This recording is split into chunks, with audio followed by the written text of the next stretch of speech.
jamais été arrêté par les services. J'ai parlé avec lui tout à l'heure. Il y a un travail qui s'est fait en cours pour vérifier, parce que vous savez que nous tenons à la liberté de la presse par conviction et pas par obligation, parce que les autres nous demandent de le faire, mais parce que nous pensons que la démocratie auquel nous avons tous souscrit, les médias doivent jouer un rôle principal. Et c'est d'ailleurs le sens de l'exercice que nous faisons avec vous maintenant. Mais il y a lieu aussi de savoir que nous sommes dans un état de guerre.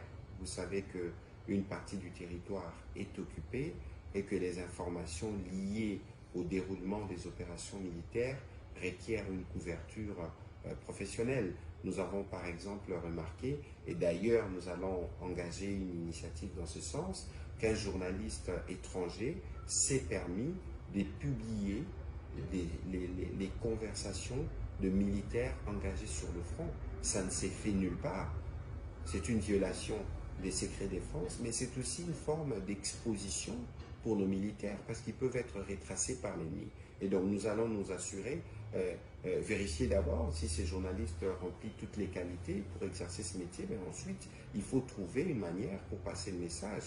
Parce que nous, on n'a pas envie de copier le modèle européen aujourd'hui qui a censuré tous les médias russes. Les médias russes ont été censurés en Europe, y compris parce qu'ils assurent la propagande. Et si nous nous remarquons, parce que comme j'aime à le dire, nous sommes sur le front médiatique aussi, au-delà des fronts diplomatiques et des autres fronts qu'on a définis, et sur ces fronts, il y a beaucoup d'infiltration, il y a beaucoup des comptes, il y a beaucoup des journalistes qui se font le relais des messages de l'ennemi.